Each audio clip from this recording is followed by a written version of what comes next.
Now it's all AI across. Every other startup I see, every other company I see, they call themselves a AI company. Most of this, while they call themselves a AI company, what I realize is they are essentially a wrapper company.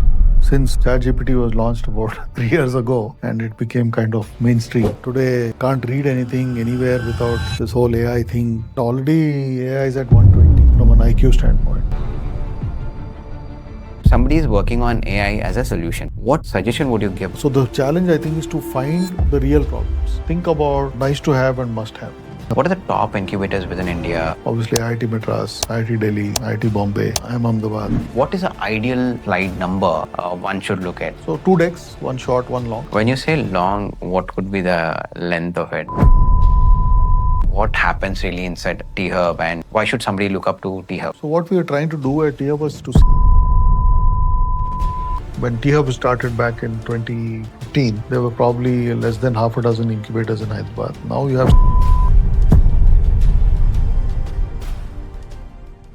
Hi friends, welcome to the show. Today's guest is truly extraordinary. He stands at the heart of Hyderabad's vibrant startup ecosystem, playing instrumental role in shaping its future. With a remarkable journey as a CEO of T-Hub for 3 years, he's been pivotal in nurturing innovation and accelerating numerous startups to success. As a seasoned entrepreneur himself with proven exits and as a dedicated mentor, he has guided countless founders, inspiring and transforming their ventures. It's a real privilege to have Mr. Srinivas from Mahankali, who's famously known as MSR in the startup ecosystem. Before we start the podcast, I request you to please subscribe to the channel.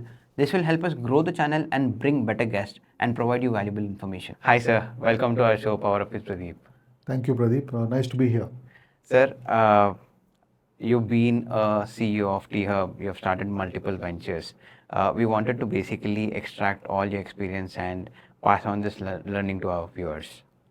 Yeah. Sure. So, first things first, I want to quickly ask you because now it's all AI across, right? Every other startup I see, every other company I see, they call themselves a AI company. Now, most of this, while they call themselves a AI company, what I realize is they are essentially a wrapper company, right?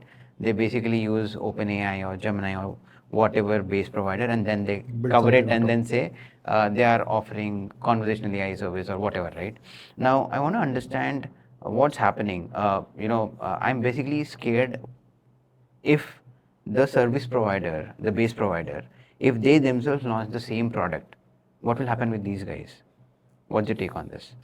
Sure. So I think there's obviously this, since ChatGPT was launched about 3 years ago and it became kind of mainstream. Right. And today you can't read anything anywhere without this whole AI thing, coming up. And also I think a lot of companies now have to reimagine what they're doing, both Right.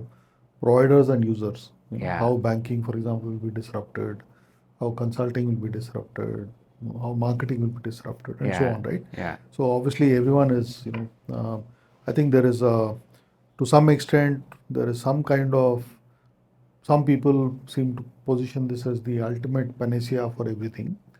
And there are other people who say, listen, it is not all that it is made out to be, and there's still a lot more to be Absolutely. done. Right? Yeah.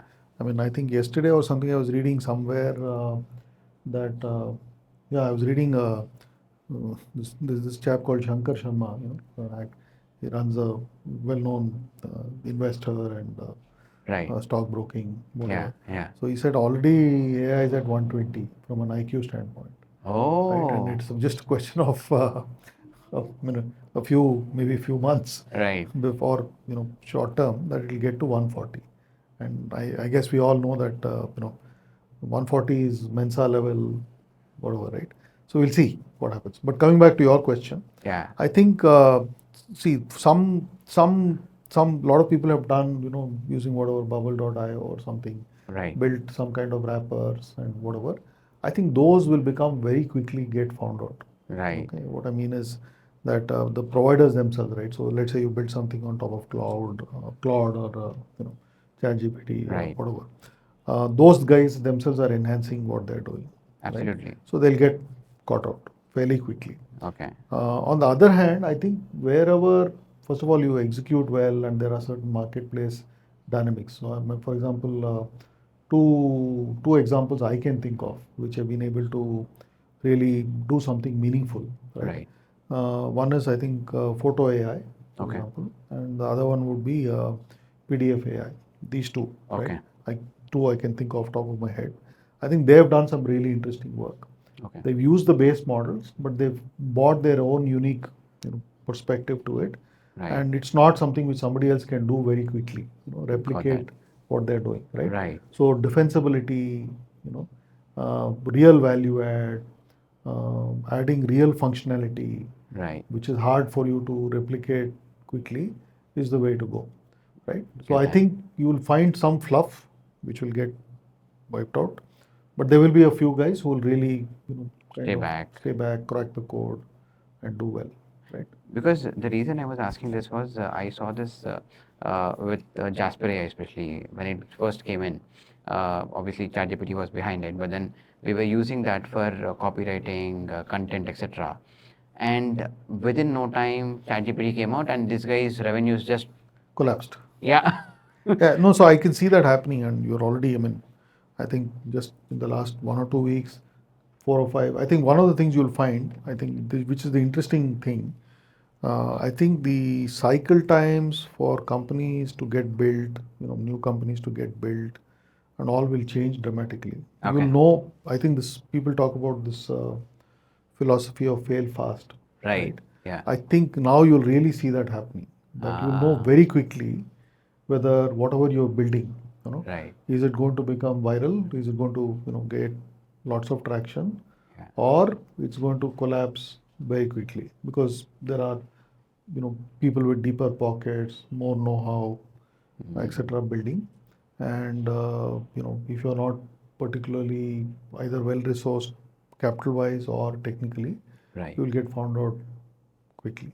Yeah. That's going to be interesting. So, Right. so which also means I think it's both obviously you might call it creative destruction in some ways Right. that people will set up. I keep giving this example. Like when WhatsApp, for example, got acquired, right? Right. I think it was a 20-30 people company, and Yeah. they got valued at some number. Yeah. So we used to all think, man, how can something like this happen? Right. And because you normally would think you need a large team and to do something and all Correct. that. But I think now in this thing, you'll probably find that may be the order of the day. Small, nimble, lean Lean teams teams. Yeah. build something quickly. Either go into dominate a certain vertical category, or maybe are fairly this thing or horizontal. Right. They'll build something, and it could be in anything. It could be in supply chain, it could be in healthcare, it Right. could be in drug discovery, etc. Right. I think it will be there, but you need to keep asking yourself. See, the other challenge is that earlier, there used to be this thing that you could build, then ideate, prototype, Yeah. then go to market and do all of that. I think those times and all are going to be super crunched, Got it. right? So only the quick and the nimble Right. will be able to react quickly Get that. and get stay relevant. Right. I think. So in fact, now we keep speaking of validation a lot. There are tools like Lovable and all, which you can create MVPs quickly and then showcase if it works, it doesn't work, and then you Yeah. quickly move on from there. Yeah. So I think the Yeah. cost of doing things also will come down. Right. So I think you'll see a lot more, lot more things getting built, and as I said, lot more people finding out very quickly that this is an idea, but don't see that getting to scale. So Right. we'll move on and do things differently. So Got it. it's almost like let me put it this way, in a different context. Say agile versus waterfall. Right. In a manner of speaking, Yeah. that you'll now find more and more quote unquote agile Got it. ways of doing things Right. is what will be the flavor of the day. Understood. I started with this question because this was something me and my partner were evaluating. I was more keen towards coming from sales background, that passion for sales and conversions and increasing efficiency in sales, right? I was having this conversation with my partner saying, dude, let's build a conversational AI model which solves customer care problem and the pre-sales problem. And he's like, bro, okay, we'll build it. In next 6 months, what if the guy who's providing the backend plugs, he comes out with it? What will you do? And then I was like, oh man. Okay. Not 6 months, it will be much So, faster. with this point of context, I want to ask you this, right? If somebody is working on AI as a solution, right? What suggestion would you give to a founder who's working towards this? So you need to know, I think first is the in anything AI, non-AI, whatever. Right, First is to be able to identify a real problem. right. What is a real pain point? Yeah, That's the most important thing, right? get that. And then what are you solving for, right? And if you are successful, Yeah, assuming you've figured out how to solve that problem, right, can you monetize? Can you make money? And can Right. you scale it? yeah, And will it impact a large number of businesses or a large number of consumers, right? And what is the stickiness? So these are kind of fundamental. Those won't change. okay, So doing something for the sake of vanity, okay, that may not work. But if you're Right. solving a real problem, okay, so the challenge I think is to find the real problems. get Okay, that. and Yeah. I mean I think of it um, like one framework, someone framing which I have used is think about nice to have and must have. Ah, Right? And second is think of something like a vital, essential, desirable. right, So if you can figure out how to get into vital, right. to solve that problem to solve, Yeah. right? So for example, hypothetically, if you can build something to solve traffic congestion, as an example, Yeah, it's a yeah. real problem. It's a- actually, it's yeah. a seriously real problem, Correct, right? correct. Or fraud detection, Right. really seriously, problem. Cyber Or security. improve supply chain efficiency, Right, right? Or figure out how to in manufacturing, yeah, right? How can you improve operational efficiency, lower downtime, right, more productivity, blah blah. right, So right. you have to, and this again, what I'm talking about is at very high level, Very, very high level. Yeah, yeah. but you have to really get into the nitty gritty Correct. and say, okay, by solving this, whose pain am I solving, Right. right? And of course, the most important thing is be aware that there may be 10 other people who are trying to solve the similar Same problem. issue. Yeah, yeah. So what are you doing which is different? Correct. Okay, different meaning it can't be just saying, okay, I can build, for example, a team here, which is obviously going to be lower cost than building a team, let's say in the US, Yeah. type of thing. That's a temporary advantage. Right. But do they have really let's say, the technical depth to build something Right. cutting edge and differentiated, right? Get So that. I think this doesn't change. Right. Okay, so and also remember, particularly if you're selling in a B2B Yeah, situation, enterprises take time. They Correct. don't adapt to change quickly. There's so much change management they have to do. They have to worry about, am I going to displace people? Yeah. So the social impact, Right. right? Um, the ethical implications of doing something which you're doing, Right. privacy. Get that. Yeah. So lots of things have to be thought of. So so I think it'll be really interesting, to see where this goes. Got But it. clearly, and of course, for those of us who've been around for a long time, when the cloud came in, everybody was saying, it's going to massively disrupt. It has, but it's not that people haven't been able to survive and adapt. Got it. Yeah. So see, every technology transition, you start from, even you go back 400, 500 years, let's say when the steam engine came, Yeah. or when the first automobile came, Right. everybody felt, this is the end of the world as we know it. Yeah. But people adapt, and they change. Right. Right. To some extent, remember this Charles Darwin quote, right? It's not it's the species which will survive, is the one which is most adaptable to change. Right. So Get that. So that basically means founders should be quickly pivoting and looking at opportunities and solve the real world problems so that so they are in the finding a market. real problem, Yeah. right? I think those who solve real problems Right. will have a better chance, a higher probability Got it. of becoming Got it. successful. If you're too much of a me too, Yeah. then So sir, since we're speaking of problem identification, right? Let's say a lot of people have this, yesterday I was sleeping, I got this crazy idea. For me, it is crazy idea because I got it. But as you said, somebody else might be already working, right? Now, how to validate this, right? so validation, the best, see, one is, let's put it this way,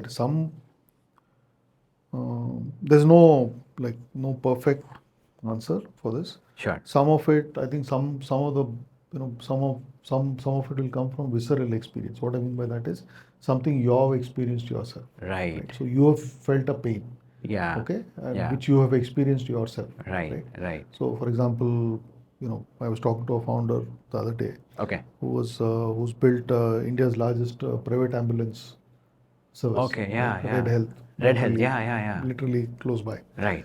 So obviously the one question was, why did you do this thing? He said, listen, I had someone was in the family was, not well, and then I was trying to find out how to get them, attention on time, Right. and that led to understanding that the private space, you have 108 and all Right. that, but the private space is fragmented, disorganized, and what, right? So one is where it comes from a personal Pain visceral point. experience, pain Yeah. point which you've seen. Right. The other is, and I can give several examples. Sure. There was one founder I was talking to who's building something in the procurement space using AI. How to, Right, how right. to simplify and automate, Yeah. and improve procurement efficiency, Right. save cost, and all that. He worked for a while in a procurement function in a large MNC Right. and found several inefficiencies. Okay. And said, okay, I think this is a problem worth solving. Right. So I think one has to, like, combination of, so like I can give you several other examples. Get that. So for example, if you think of, let's say, white goods, I'm Yeah. just taking that as an example. Right? Most of our large brands have been around for a long time. Correct. There's nothing really new. I mean, possibly with maybe the exception of somebody like an Attenborough who's come up. Right, and, Attenborough, yeah. Type of thing. But there are other opportunities there. Mm. Okay. We don't have, for example, a national player in toys. As an example. Yeah, very true. Right? Yeah. So there are several things. Right. And similarly, if you take agri as an example, yeah, there are a bunch of guys who looked at building, supply and demand linkages, marketplaces, blah blah Right, blah. right. But there are a lot of other core problems which have to be solved Yeah. beyond just aggregation. Right. Right. So in every space, right? If you start, whether it is in things like EV, Yeah. okay, or drones, or robotics, or Yeah. supply chain, Right. or healthcare. I think everywhere there are issues which are open, waiting to be solved. Yeah. So the challenge is to find those, okay, and then figure out what Paying we customers. can find out what can you build, Right. how will it be differentiated, Right. can you solve this for a large number of people, Yeah. and make money, for example, by charging each of them a small amount, Yeah. or you solve it for a small number of people but who will be willing to pay you top draw The premium. type of thing, right? Right. So no perfect science, but Right. Right. So somebody was telling me this, idea, if somebody has got idea, right, it's always important to see, will you be able to execute and will you be able to charge for it, and before building, start speaking to your potential customers. absolutely. So would you recommend the same approach, or? No, 100%. So people keep saying, right, only 10% of all startups succeed. Correct. Yeah. I think many times the general reason given is that startup run out of money. Yeah, correct. Most of the time is Cash flow issue. whatever, right? But that, to me, that is a kind of lagging indicator. What I mean by lagging indicator is, if upfront the problem you are trying to solve Right. is a real problem, okay, and you found a way to solve it, Right. a way to solve it in such a way that whatever it is, affordable, it allows you to make some money, and then you have the right team to build and execute on it, Yeah, yeah. right? It'll work. Correct, Right? So correct. I mean, you mentioned that you worked in Paytm. Correct, yes. So yeah, so suddenly, November 8, 2016, as an example. So he saw the opportunity Right. and said, okay, this is going to cause, some serious change, Disruption, right? Serious yeah. disruption, Yeah. serious opportunity, Correct. and then said, okay, let's go after this, right? Right. So I think situation, circumstances, Right. context, etc. Right? And execution also plays Yeah, a role yeah. once you. And I think there's no, as I said, talking to as many people as you can. Right. But of course, being able to apply a filter and, don't get swayed by the opinion of the last person you met. Yeah. But being able to filter out and look at what is appropriate, what is Right. relevant, Right. is what you should do. Got it. Got it. So, sir, we spoke of problem solving idea, working on a startup, and sort of validating it.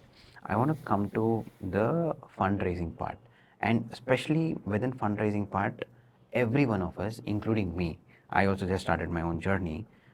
We keep thinking of VC money, or how do I get this funded, etc. And in one of the groups where you and I are there, I saw you have shared a link which is about grants. Now, I wanted to understand in depth about the grants, right? So, how many grants are there in the market today, and what percentage of the grants are utilized? Sure. So just to step back, right? Yeah. So let's say, there are obviously, there's a lot of VC money which is coming, into the country, Right. And many of the unicorns would not have got to the scale they had unless they had the backing of VCs, etc. Right. Right. So there's a strong case to be made saying, there is capital required for you to start. Right. Correct. That's one way of thinking about it. Absolutely. Yeah. Now, another way of thinking about it, there are also other solid businesses which have been built without access to, I'm talking of bootstrap business. So Absolutely. think Yeah. of something like a Zoho, for example. Right, It hasn't right. raised external capital. Oh yeah, And that's a it's gone on to classic case. build a large company. Correct. Right? Yeah. Yeah. Type of thing, right? So I think depending on what you're doing, you have to figure out, whatever. So for example, if it's a services business, Right. okay, where there's no deep intellectual property as such, Right. then you should build it with your own cash flows. Start Right. small, get customers to give you contracts. Right. Use customer cash flow to build your Fund, yeah. business, Right. etc. Right? Right. So that's one way of looking at it. Right. Right.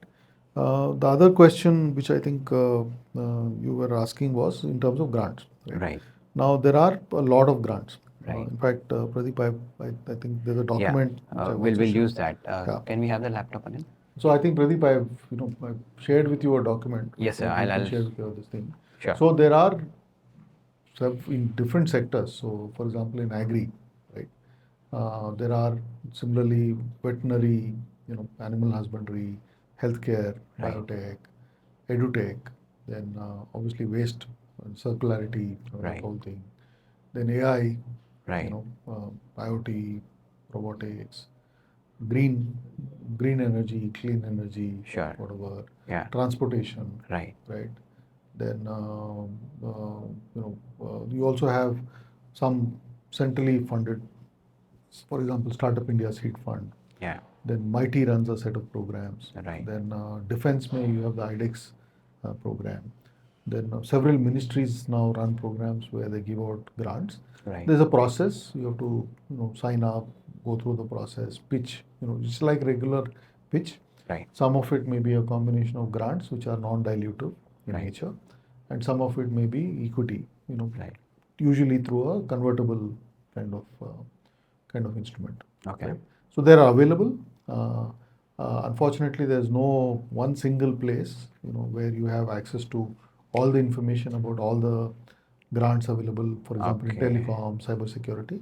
But there are enough material available where you can. And this document which You I've give. shared with I'll you definitely share this will with give the you- viewers. Will, Yeah. will give you a good idea Got that. of what it is, and then process, and then obviously you have to assume that it is a competitive process. There will be multiple people applying. Right.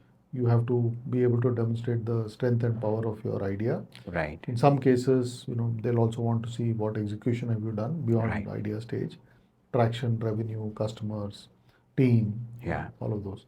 So it is available. It will at least help you get started, Right. right?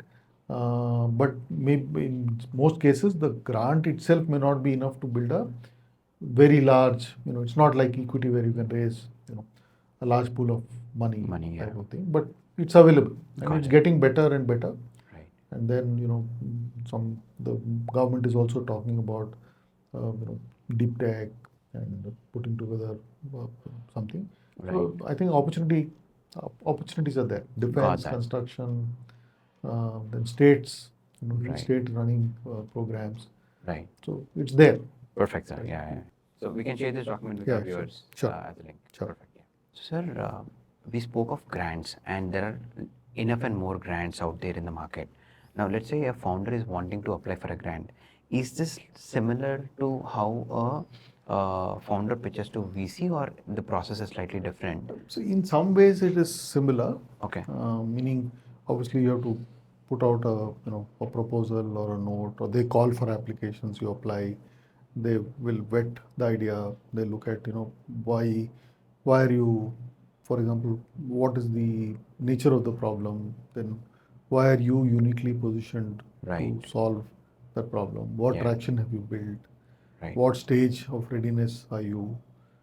If you're already in market, have a few customers, how's it going? How's the general outlook? Right. These are very standard things. Okay. And then you get money, right? Right. Now again, these are usually, say between, let's say, could be ranging from as low as ₹1,00,000 to say 50 lakhs. In some cases, can go up to 3, 4, 5 crores. Okay. And in some cases, there'll also be like a matching commitment requirement. Meaning, Okay. let's say if they give you 3 crores, you have to figure out how to mobilize another 3 crores.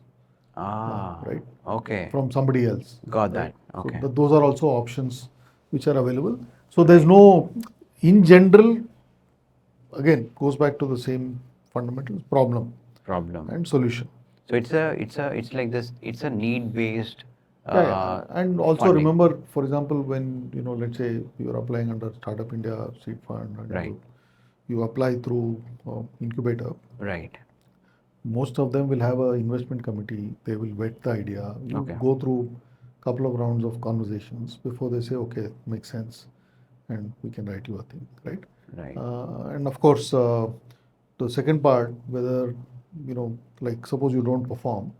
So in some cases, depending again scheme to scheme, you could have the grant come in tranches, right? Okay. So in case you don't, for example, if you have not met the milestones, for example, for the first tranche, Right. which you had committed, Yeah. then maybe the chances of getting the second part of the Tranches. tranche Okay. may be limited. So Right. it depends. So it's not, it's very custom. Yeah, understood. So basically, in fact, my next question was, what if somebody presents everything and then takes, assuming 20 lakhs or 25 lakhs of a grant, and doesn't perform? What happens? Do you answer that question any which ways? So basically, grants doesn't come as a single lot. Let's say Could come. Could come. be in one shot. It Okay. could be in multiple Trenches also. Got it. So again, there's no like, and the scheme to scheme it will vary. Okay. Got it. And Got it. also who's giving the grant, which is the entity Right. Right. which is giving the grant, Right. under which program. Right. So depending on the construct of the program, Yeah. could change. So what are the main bodies which are issuing grants today in India? So as I said, Startup India Seed Fund, Startup India, okay. Mighty, BIRAC for biotech, then then some of the states also have, Okay. for example, Tamil Nadu. Right. Then we had here T Fund in Telangana. T-Hub, yeah. T Fund, Right. and I think Gujarat. Okay. Right. Okay. So quite a few states are doing. Right. And there are some central schemes which are Right. coming from certain ministries, Right. and there are some which are coming also. For example, if you take dairy, for Right. example, dairy type of thing, something may come from NDTV, National Dairy Development Board, Okay. and so on. Okay. Right. Defense, we have IDEX. This Awesome. is a program under the Defense Innovation Right. Organization. Right. So where it could be grant or grant plus matching. I'll match if you bring in 1 crore, I'll put in 1 crore Get type that. of thing, right? Get that. So wide range and spectrum, both from a money to time, and time meaning process of evaluation, and also the process of how you can, how long that money you can use. Got it. Got it. Usually, how long is this period, sir? Let's say I apply in Startup India program, hypothetically, right? Now, how much time does it take for a So founder to it get his depends. grant? So typically in SISF, you'll have to choose an incubator. Each Okay. incubator is given a certain amount of money, Okay. right? And then that money may come to the incubator itself in tranches, 3, 4, for example. And then depending on, suppose they have, let's say as an example, you've been given 5 crores, Right. And that 5 crores is given to you in 3 tranches Right. over a 3-year period. So just to keep it simple, say 1.5 crore, 1.5 crore, 2 crore type of thing. Right. And then in the 1.5 crore, let's say you decide every quarter I look at companies which I can fund. Mhm. So some may say I'll do it in 6 months, some may say I'll do it monthly. So that will depend on the Understood. incubator, the IC, Right. etc. Right. And depending on the theme, for example. Right. So suppose you say, listen, I am a focused investor in these sectors, Right. say healthcare, Yeah. education, fintech, space tech, or whatever. Then if you send me, for example, something in the consumer space, Yeah. that may not be of interest to me. Ah. So you need to, my point is, you need to study Right. the scheme, Yeah. right? If possible, again, not possible all the time, find someone who is availed of the scheme. Ah. Right. If you can, Right. to the extent Right. possible. It's not generally easy, Yeah. right? But you can, because they may have on their website, who is giving out the grant, Right. saying here are the 10 companies we funded. Right. So if you can figure out a way to connect to those 10 people and understand their experience Right. of how it has been, one is one is the capital, second is beyond capital, what else help did they get? Right. Got it. Got it. Got it. So you mentioned incubators, apply grants through incubators, right? Now, without incubators, one can't get a grant. Let's You say, can. yeah. Again, as I said, there are a plethora of schemes available. Okay. Some they may insist that you go through an incubator. Right. Some may not be. Got it. And some of these will see grants can be given by central government ministries. It can be given by state government. Right. It can be given by multilateral agencies. Okay. It can also be given by, for example, a corporate. So, for example, I Say remember Google one or very large. Microsoft, something like that. Yeah, so they may give it to you more, not so much in terms of cash, but access to cloud credits, for Acha. example, Okay. or access to a subject matter expert to clarify Got something. it. Okay. Right? Access to, say, a GitHub Mm-hmm. type of thing. Right. So that will depend. It's again very Subjective. context. Got it. Specific. Got it. Got it. Got it. Got it. So we speak of grants now. Now, I'll slightly move towards venture capital. In either case, a founder still has to make a slide or deck, right? What is an ideal deck or a slide number one should look at? So you should do probably 2 versions of the deck. Okay. One is a summary, Okay. which may be is 7 to 8, Sure. max 10 slides, Okay. and then a slightly longer one. Okay. So where again the same thing, what is the environment about? What is the problem? Why do you think it's a real problem? Right. Then what is the team which is going to execute? Where Right. are you? Right. What is your estimate of the market size? Right. Then have you thought about how you will want to monetize? Right. Right, pricing model, Yeah. Yeah. go to market, direct versus indirect, Yeah. channel led versus own team. Right. So a lot of these you have to cover. That could be probably in the longer deck. Got it. So 2 decks, one short, one long, When you say long, what could be the length of it? 20, 25. Somebody came to me with 50 slides. I'm like, You're not going to listen. bhai, what are you doing? It's not going to work. Not going to work. Not going to work. Why do you need, I mean, and I don't know what stage this startup was, but 50 is like just too long. They were already doing some 100 CR of sorts. So it's not a startup. They are into agri-tech side, and they're I would not even call agri-tech. They are into fertilizer and pesticides. They are on that side, and they sent me 50 slides, and I'm like, why 50 slides? So I knew it was ideal number was 15, not more than that. Yeah. That's how I always saw it. Yeah. Anyway, coming back to the venture capital now, right? Now, even before getting deeper into venture capital, you touched upon bootstrapping. Now, if you so you started company, you exited company with your experience, and you also mentored so many in your 4 decades of experience, right? So, what would you recommend a founder? Should they, let's say, founder has an idea and wants to go to the market, should they look at bootstrapping way, or should they look at raising funds through grants or VC? What's the ideal approach? Again, answer will vary depending Okay. on many things. Right.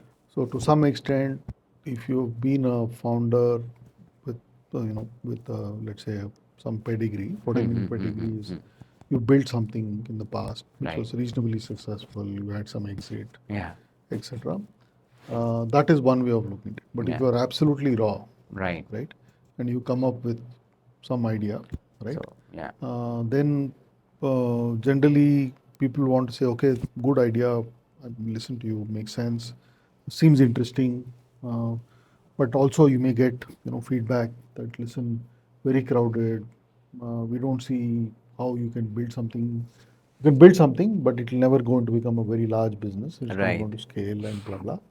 And you probably are better off thinking of Right. something else to do, right?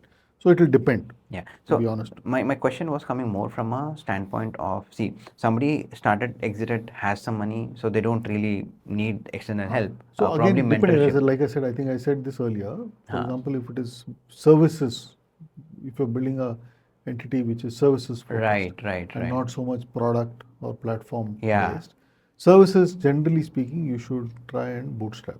You use customer revenue. Understood. So you probably need initially 3, 4, 5 Yeah, months till yeah, you get yeah. the first set of contracts. And use customer revenue to build. Yeah. Whereas if it is something where there's deep IP, or like the significant costs you'll incur on putting the team together, the distribution, marketing, whatever, or tech development costs. Right. You can look at money. Again, Understood. as I said, very hard to paint everything with the same brush. Yeah. Depending on what, right? Understood. Look Yeah. at it. Yeah. Got it. So on the So, for example, let's take an example, Yes, sir. connected but not connected. So, let's say suddenly you say, I think I want to build a hospital. right. Okay, so the first question any potential investor will ask is why you? Yeah. What makes Founder you? market fit. Yeah, I want to understand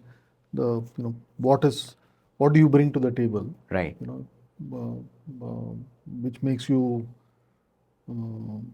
have quote unquote the win capability. Right. So again, I think I understand it's very different for somebody who's just passed out, coming into the industry, wanting to start with a problem, versus somebody who worked elsewhere, then starting something with some savings of his, then somebody who exited completely, has enough money, and then starting. So very wide range of it. Yeah. So on the venture capital side right now, at what stage should a founder reach to venture capital for the funding part of it? Again, the answer depends. Okay.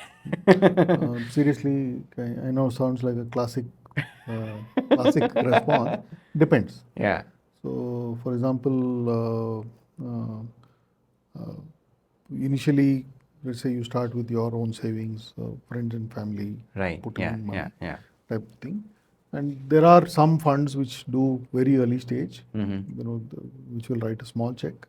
Yeah. A lot of these angel networks, etc. Right. And then more the institutional guys may write, start getting involved when it becomes say 1 crore, 2 crore, Yeah. type of thing. So depends again which space, you know, again which sector or Yeah. space, Yeah. and so on. So for example, let's say if particularly in the areas of deep tech, right, Right. which is space, defense, and mobility, Right.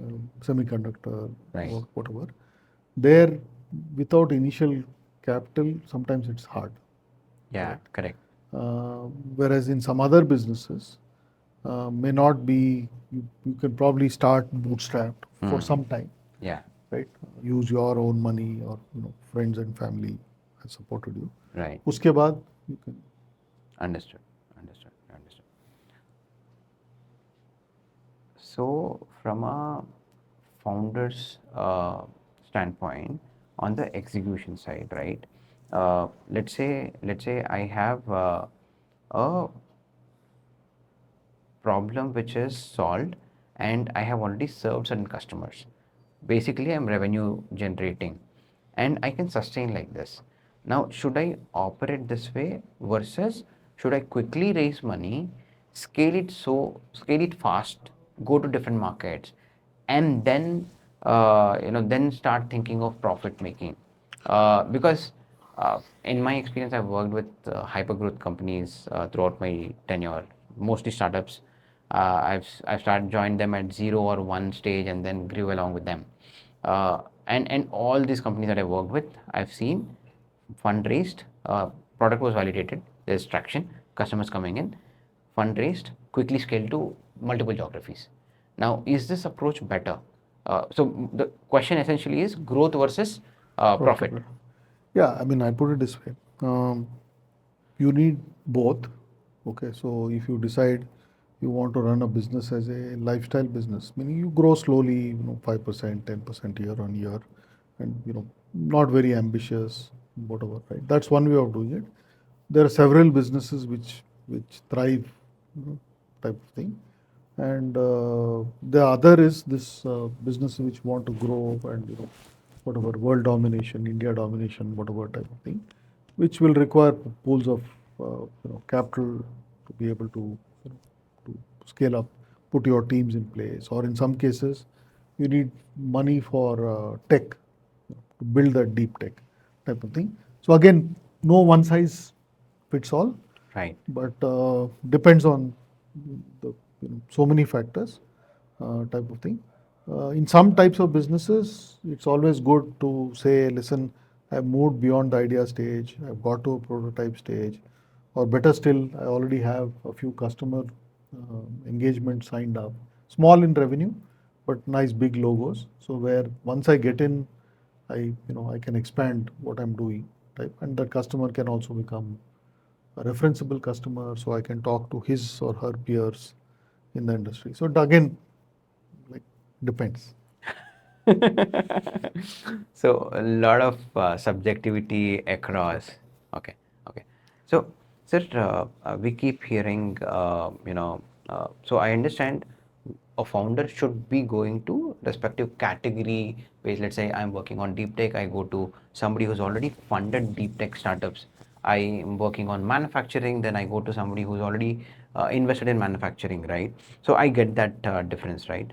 But one thing that I want to understand from you, right? We keep hearing of different names, right? Bootstrapped, self-funded, right? Then there is seed fund, Series A, Series B, Series C, then till the IPO, right? If you can throw some light on when is Series A, Series B called? Because seed fund, I understand. Moment you are just idea stage and you're coming out in the market, you raise the seed fund after family or savings, right?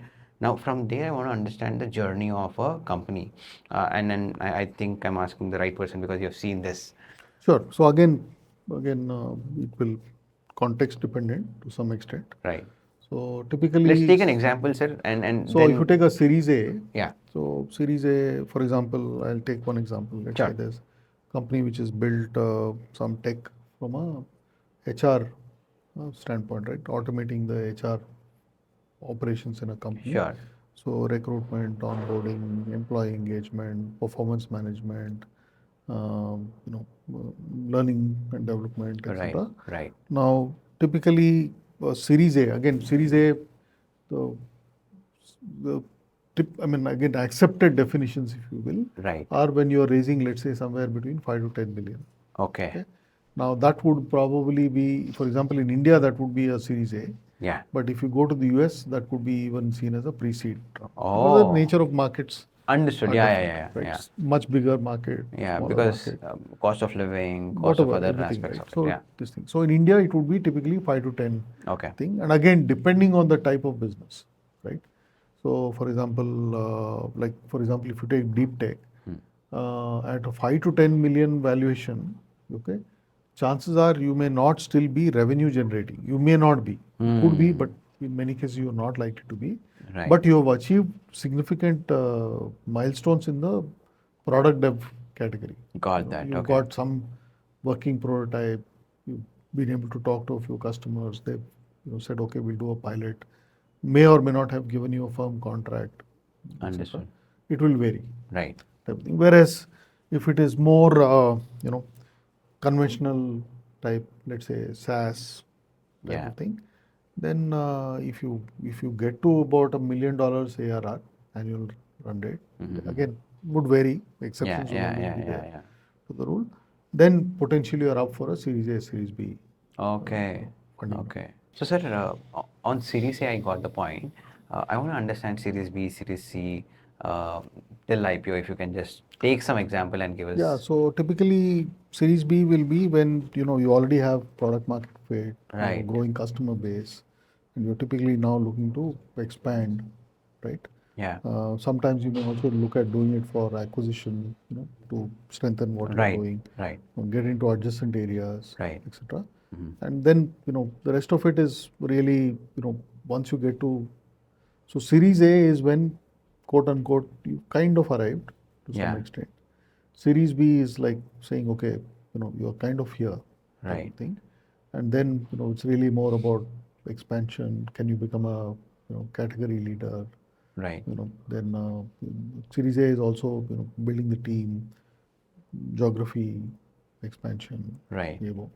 So, and B, C and all is just this thing. Like you've seen, for example, in Paytm, I Right. think they went through Oh, multiple multiple rounds, multiple right? rounds. Because Yeah. you're now adding you're adding a whole Verticals. vertical, Correct. bouquet Different of business different lines. business lines, Correct.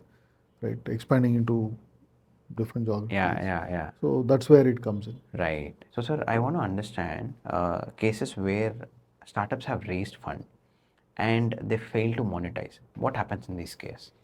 Sure. So lots of times, see, getting to raise funding is a journey, Yeah. right? It takes time, effort, Correct. to get there. Hmm. Then sometimes lots of things can happen, right? The market can change. So some of the assumptions based on which you raise money, there could be some disruption. It could be, for example, something like a COVID would have caused significant disruption to Yeah. lots of businesses. Right. Right. Or there's a technology disruption Right. which Right. happens, or there is a supply chain disruption. Lots of things can happen, which cause the original premise on which you raise the money Yeah. to now no longer be valid. Got it. Okay.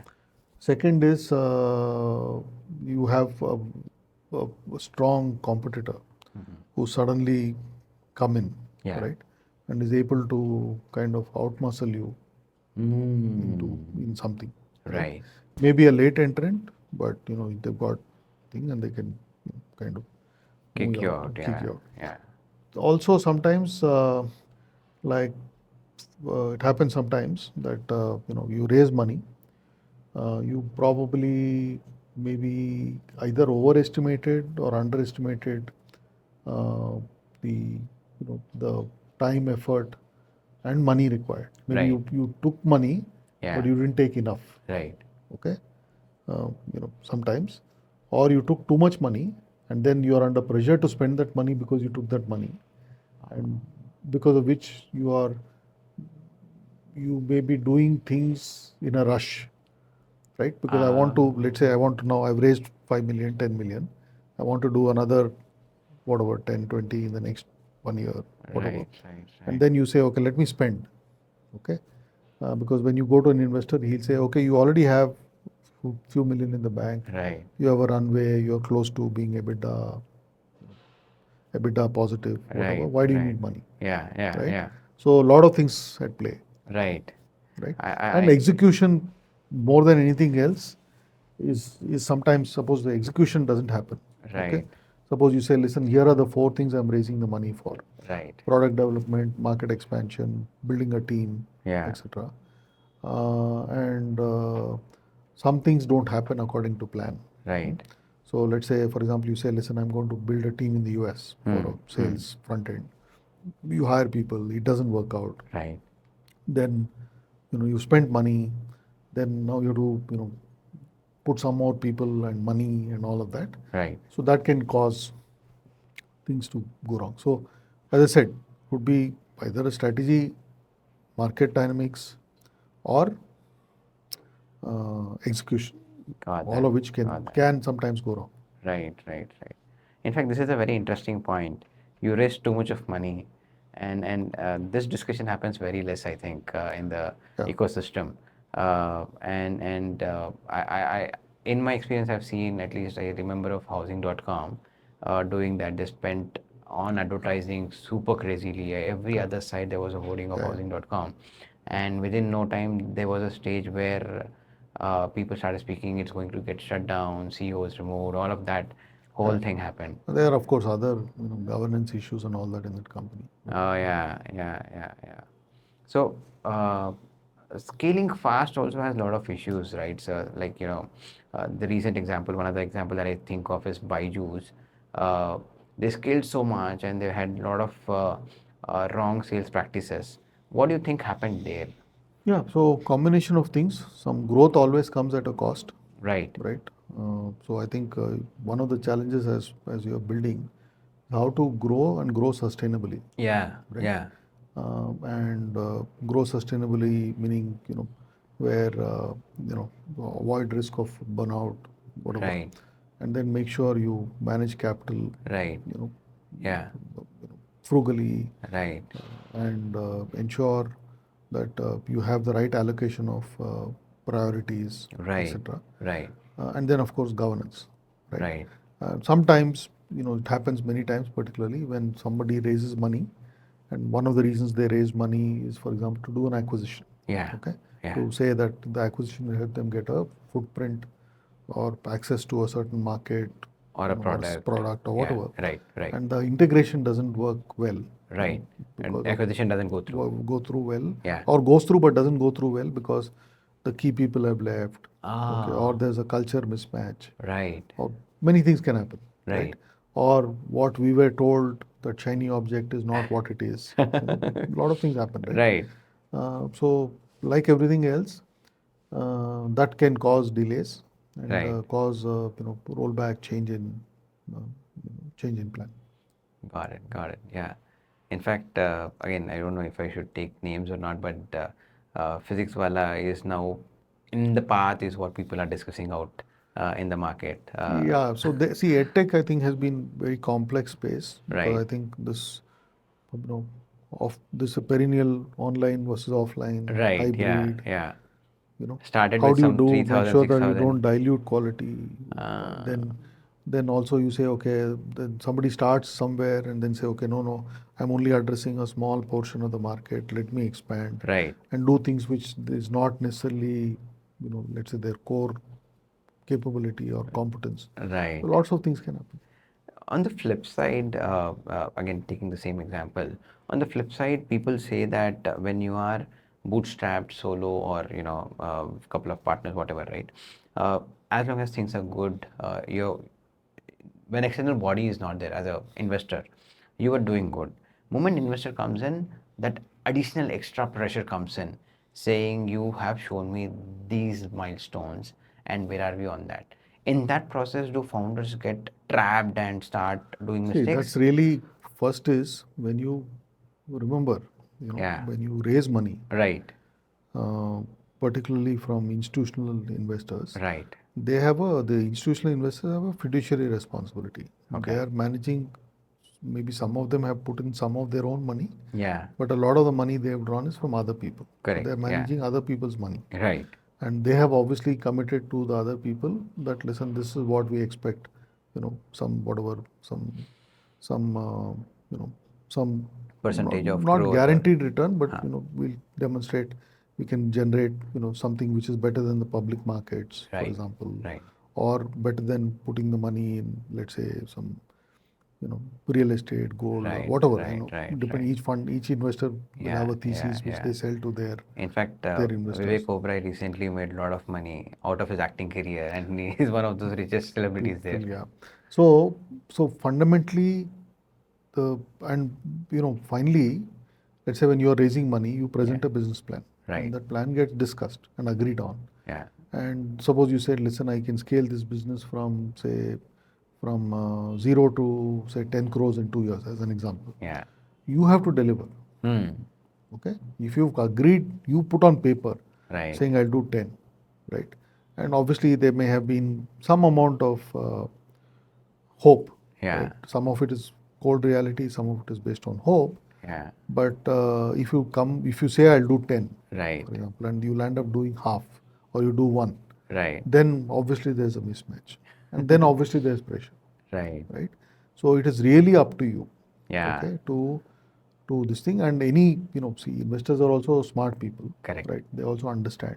Yeah, They will discount the projections you make in the right, beginning, right. right? To say, listen, this guy is being over optimistic. Yeah. They may not tell you that, Do but the haircut of 30% or 40% or what they whatever. may tell you, let's say you projected 10, Yeah. like in the example.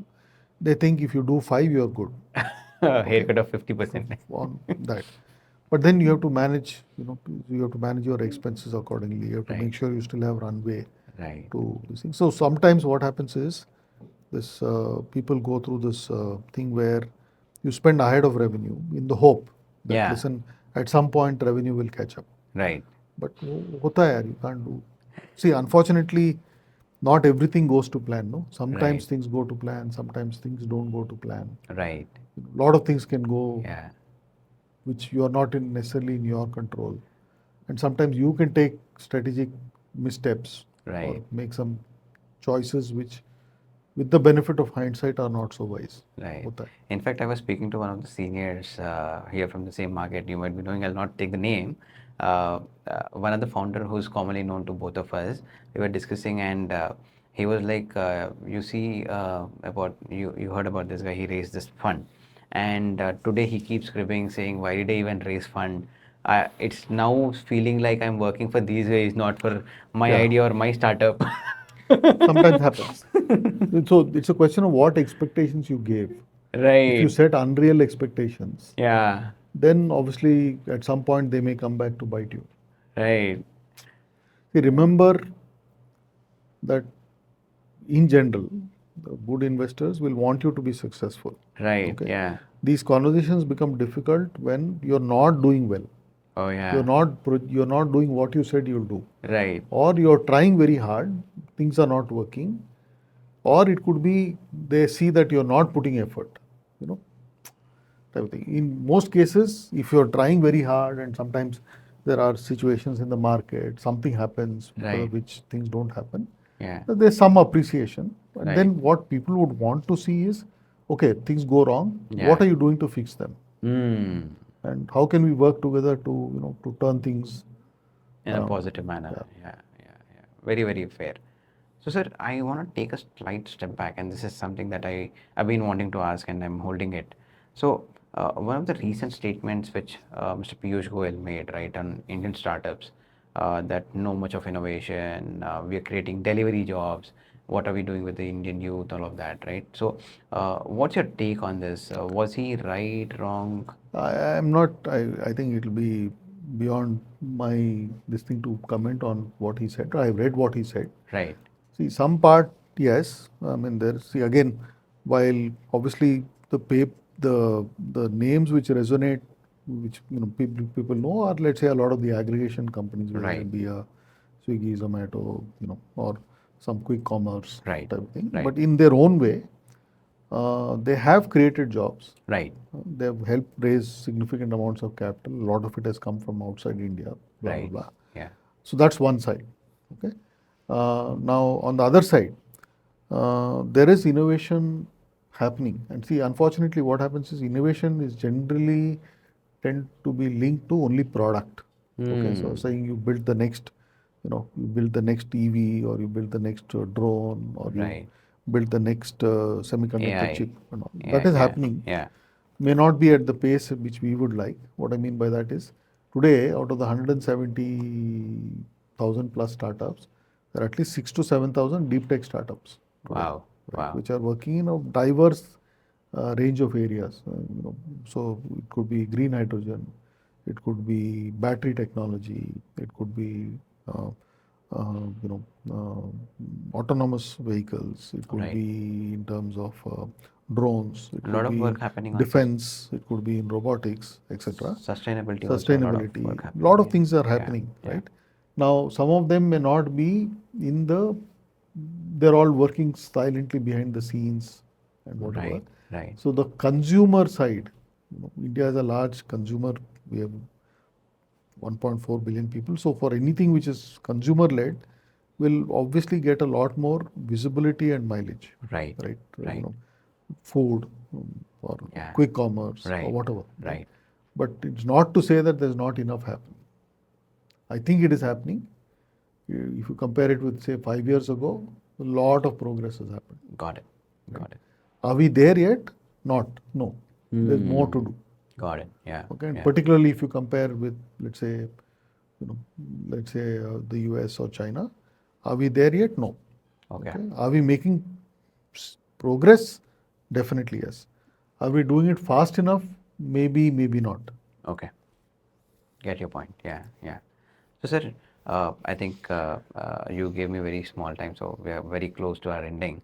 I want to quickly move towards somebody starting their journey now. Now, assume this person can be either a fresher, fresh coming out of a college, or somebody like me who spent enough time in corporate and coming out and starting, right? Uh, Either of them new to entrepreneurship, right? Now, would you recommend them to start with an incubator, or should they start without any incubator? They have some idea and they're wanting to start. What is the ideal way to start? No, first, the basis, so two parts, right? If you have, one is you don't have an idea, Yeah, okay, or you have an idea, right, okay. So if you don't have an idea, then, there are, for example, many of these incubators run programs, which are like essentially to help you think about something. There are also now these venture studios where, right. particularly for people with experience, bring a bunch of people together. The studio itself may have identified a few problems which are waiting to be solved, Wow. right? And Okay. they tell you, okay, take this, you build a team, go out and solve it, and we'll give you some money to to get some level of validation with what you're doing, type Right, of thing, right? right. So that's one model. And typically, what can the incubator do, Yeah, right? yeah, See, incubator does multiple things, right? One is, first of all, you become part of a community, right. right? So you can leverage the community for, for resources, for guidance, for mentorship, for referrals, for access to tools, maybe some freebies which you get, Yeah, whatever, right? They may be able to connect you to a few potential clients, right. right? They may be able to connect you to a few potential investors at some Okay. stage, Sure. not necessarily early. Right, Type of thing. So those are all the benefits right, which you can get from an right, incubator, right. right? And in some cases, you don't necessarily have to be physically resident in the incubator to do things. You could be working somewhere else, but you are available. Hmm. Most incubators have a fairly active engagement calendar where a lot of people come talk. good opportunity to network, to Right. learn something new, to learn Right. from the experience of people who've been there, Yeah. done Yeah. that. So, there's no.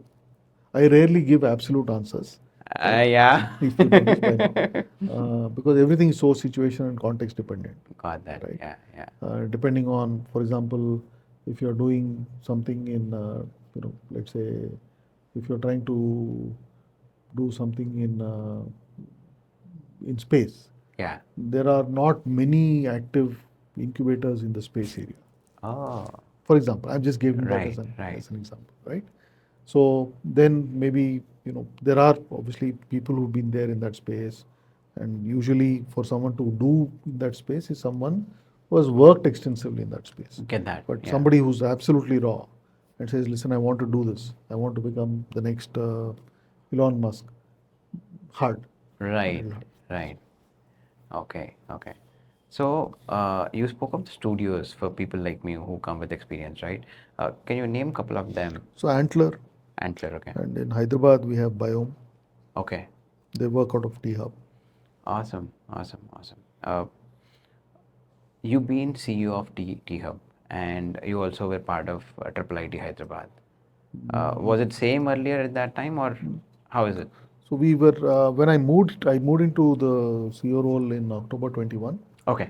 and then we were there till about end of June 22 before we moved into the new building. Okay. So obviously the new T Hub is larger in terms of size and the number of It's things we can do. massive. It's It's massive. massive. Yeah. But Massive and beautiful. yeah, and of course, obviously we try to do a bunch of things. How can we build a stronger ecosystem? How can we engage more with corporates? How can we be more relevant and meaningful to startups? I think Right. we made some progress. Did we do everything we wanted to do? The answer is no. Okay. Did we do something? Definitely the answer is yes. Yeah, yeah, yeah. I can see that impact, and I can see that eco within Hyderabad ecosystem for sure. And back in the time when I started my career, 2010, Hyderabad was considered to be not a Happening place. city or to be aspirational for someone out of Hyderabad, right? Bangalore was the go-to city, Delhi, Mumbai. But now Hyderabad comes in competitive tone, head-to-head sometimes. You and in fact, I'll ask this question. You've been there in Bangalore, and you are now headed T Hub in Hyderabad. So, what are the differences that you see in these two markets, especially? See, there are a lot of things which are common. Okay. Okay, so first of all, I think both cities have good, high quality academic Right. entities, Right.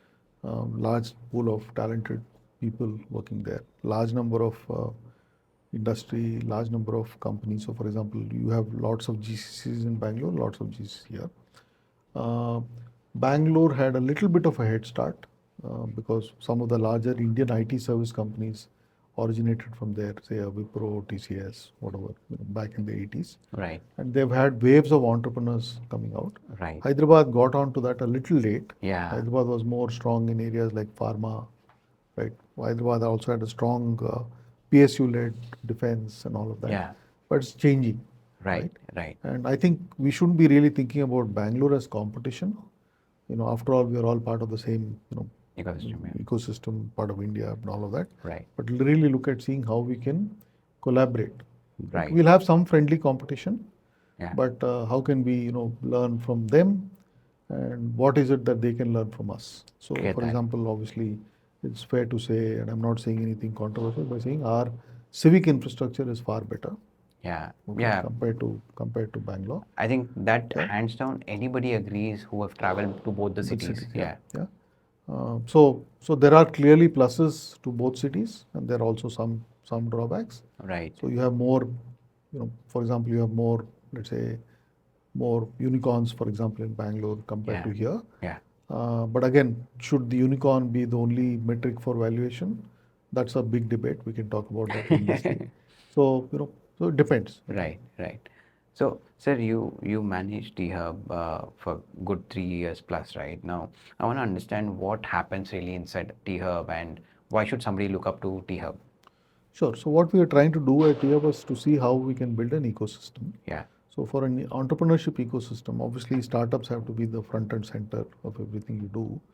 But in a truly mature ecosystem, Right. right, Right. you'll have startups, quality startups solving real problems, etc. You'll have participation from industry, from government, Right. from funding entities. It could be debt, equity, VC, banks, whatever, Right. industry associations, then academia, Yeah. right? All of them coming together. So, for example, some of the research from academia gets converted into, into companies which build type of thing. They get funded.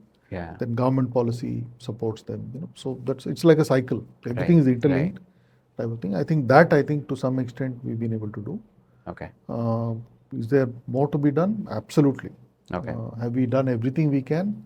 No. You said that, yeah. So there's work to be done. But I think we've made reasonable progress. And definitely, as you said, just now, I think Hyderabad is definitely a force to be reckoned with type Okay. of thing. It's no longer, nobody regards Hyderabad as a backwater now. Yeah. It is seen as being a key player Right. in the entrepreneurship ecosystem. Right. Right. How is T-Hub and T-Works different in their So own? T-Works is largely essentially it's a prototyping center. Okay. So T-Hub is really more, so think about it like this. So if you have an idea about building something, so for example, you want to build a drone, or you want to build something to do with an EV, or some IoT related concept you worked on, right? Or some energy related concept you worked on. T-work is where you can actually take from idea to prototype. Yeah. So the actual machining, the working on a 3D printing machine or a Sure. CNC machine, etc., is where what you can do in this thing. So Okay. essentially, T-Hub is ideate, community, Yeah. blah, Yeah. blah. Yeah. But T-Works is where it actually physical product Understood. can Yeah. be built. Got it. So, since you were heading incubator, I'm sure you must have seen multiple incubators across India, right? What are the top incubators within India? If I have to choose, let's say somebody is watching this podcast from Delhi or Mumbai or different Yeah, cities. so I think the original, most of these incubators started in academic institutions, right? Right. So obviously IIT Madras, then IIT Delhi, Okay. IIT Bombay, IIM Ahmedabad, Right. Right. And now, T-Hub is unique, one of the first true public-private partnership Right. models, right? Okay. And standalone model. Yeah, so these 4, 5. And then there are specialized incubators. So, for example, we have in Hyderabad, for example, LV Prasad runs something specifically for eye, Okay. eye-related things. Okay. It's probably the leading one, not just in India, but even Globally. Globally, it would be type of, I was because they're not very aware. specialized. I was right? not aware. Then you have, of course, entities like CCMB, ICRISAT, Right. IIIT Hyderabad. So there are lots of good ones. Right. And I think we also now have, when T-Hub started back in 2015, there were probably less than half a dozen incubators in Hyderabad. Now you have 70. Whoa. 70 across. So you have many colleges have their own e-cells, which are some form of incubation, Awesome. creating this entrepreneurial mindset Right. Right. in young people. Get that. Yeah. So, sir, we have this gift city that's happening in India, right, in Gujarat. Any idea about that? What's happening there? Yeah, so there the intent was really to create something like a financial center where companies could invest with a lot of tax benefits. Then the whole environment to make it kind of borderless type of thing. So you have companies, entities type of thing, and to create like for what you have, for example, in a Hong Kong or a Singapore, to create a kind of financial capital. Right. So obviously in India, Bombay is there. Yeah. That's largely domestic, but this is to create an international. Okay. Okay. So is that like a zero tax? Yeah. So they have obviously a lot of benefits in terms Okay. of tax and Okay. Currency. So there's a benefit in somebody starting now registering company there. Depends again on which markets you want to address. So sir, let's say there are two people coming together as co-founders, and there's this always. I kept reading a lot of articles on how the equity should be split between two people or three people.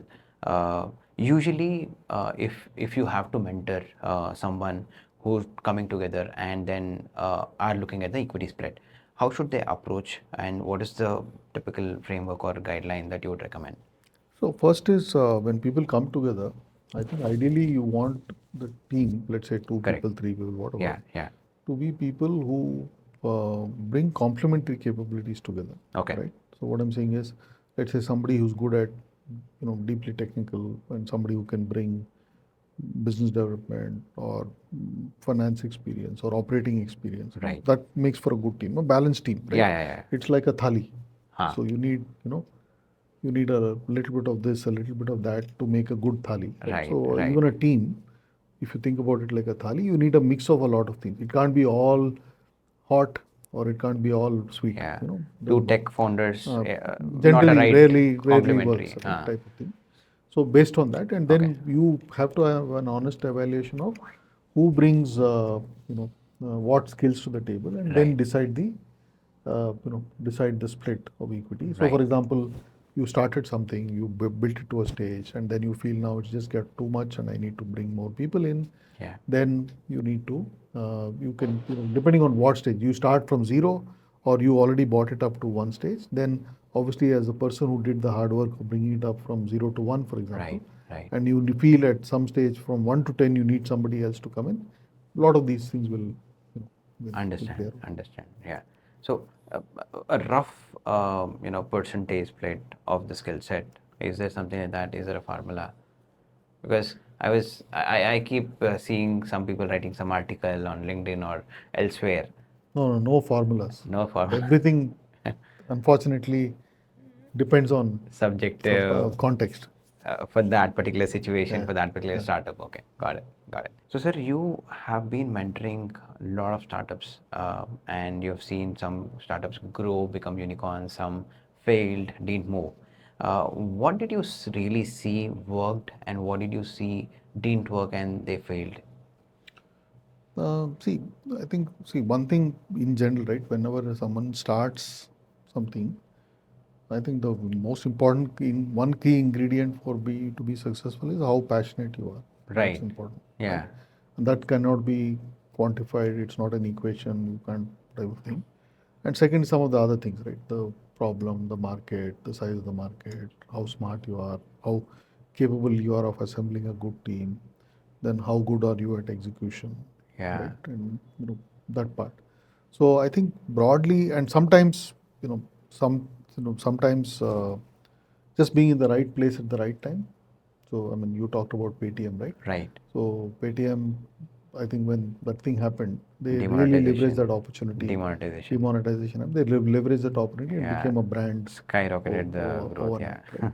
Or if you take more recently, let's say somebody like an Ather as an example, EVA. Yeah. They did a lot of work, came up with a really reasonably frontier tech type of thing.